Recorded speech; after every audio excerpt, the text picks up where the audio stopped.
Hello बच्चों, अब हम करेंगे क्वेश्चन नंबर 11। सेम क्या करना है, -4/27 एक्स वाई जेड की मल्टीप्लाई किससे करनी है, 9/2 एक्स स्क्वायर वाई जेड से।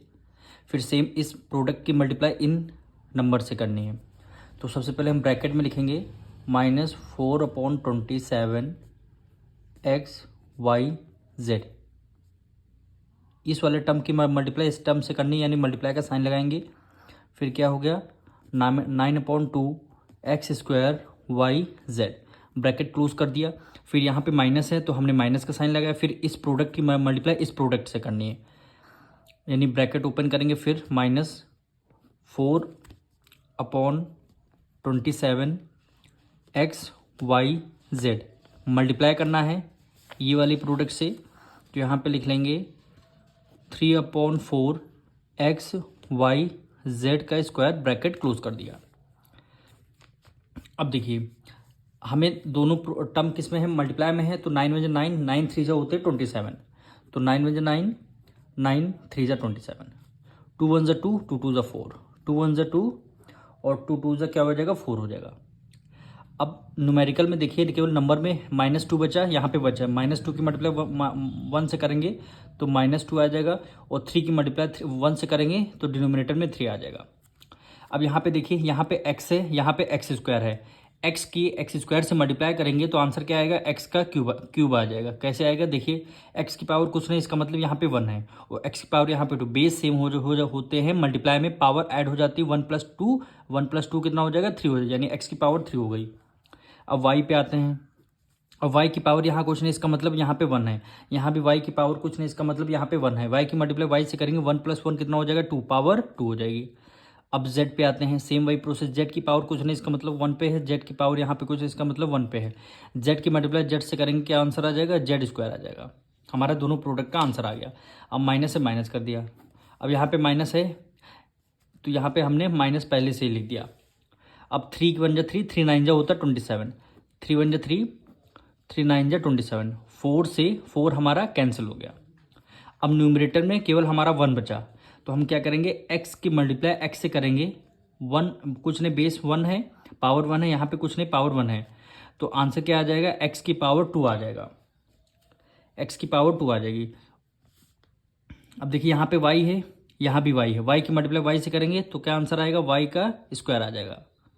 z की मल्टीप्लाई z स्क्वायर से करें, यहाँ पे पावर कुछ नहीं, इसका मतलब 1 है, बेस सेम होता है, पावर ऐड करते हैं, 1 + 2 कितना हो जाएगा, 3 हो जाएगा। और डिनोमिनेटर में क्या है आपका, 9 है, डिनोमिनेटर में 9 है, तो हम क्या लिख लेंगे, डिनोमिनेटर में 1/9 लिख लेंगे, ब्रैकेट क्लोज कर दिया। अब देखिए, माइनस माइनस क्या होते हैं, प्लस होते हैं, यहाँ पे प्लस का साइन आएगा, तो इसको ऐसे हम रिप्रेजेंट करेंगे, -2/3 एक्स की पावर 3, वाई की पावर 2 और जेड की पावर 2।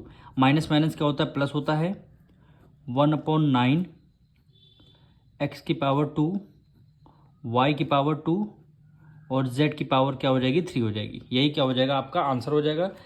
आगे इसलिए नहीं सॉल्व हो सकता है क्योंकि वेरिएबल टर्म हमारे दोनों डिफरेंट है, यहाँ पे x की पावर 3 है, यहाँ पे x की पावर 2 है। अगर वेरिएबल हमारे सेम होते तब हम ऐड कर लेते, अदरवाइज यही क्या हो जाएगा, आपका आंसर हो जाएगा। अब हम करेंगे क्वेश्चन नंबर 12। 9t² की मल्टीप्लाई पहले t से करनी है, फिर 9t² की मल्टीप्लाई 7t³ से करनी है। तो 9t² मल्टीप्लाई टी से करनी है, ब्रैकेट क्लोज हो गया, प्लस है, प्लस का साइन लगा दिया। 9t² की मल्टीप्लाई 7t³ से करनी है, ब्रैकेट क्लोज हो गया।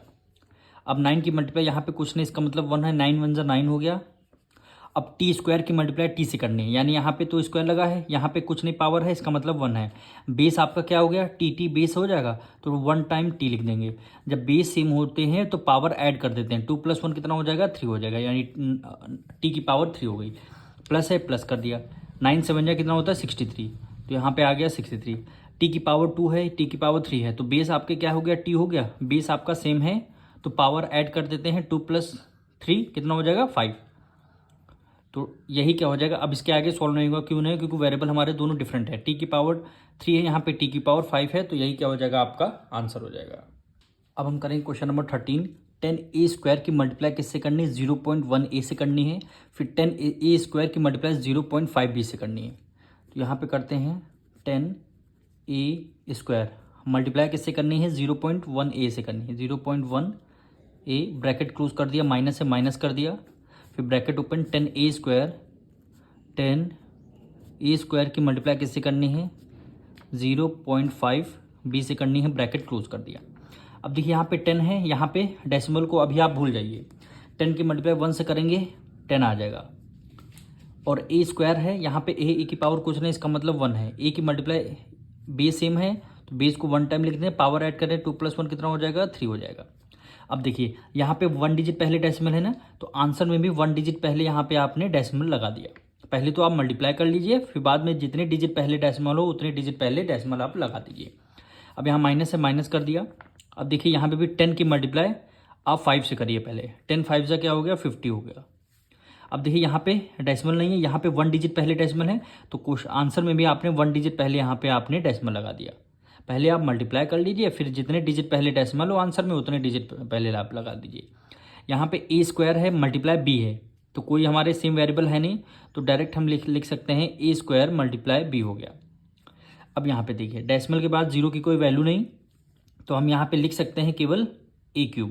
अब 1 भी यहाँ पे लिख सकते हैं, कोई प्रॉब्लम नहीं है, लेकिन हमने a³ लिख लिया, माइनस से माइनस कर दिया। अब डेसिमल का कोई 0 की कोई वैल्यू नहीं, तो हमने क्या लिख दिया, 5a² b। यही क्या हो जाएगा, आपका आंसर हो जाएगा।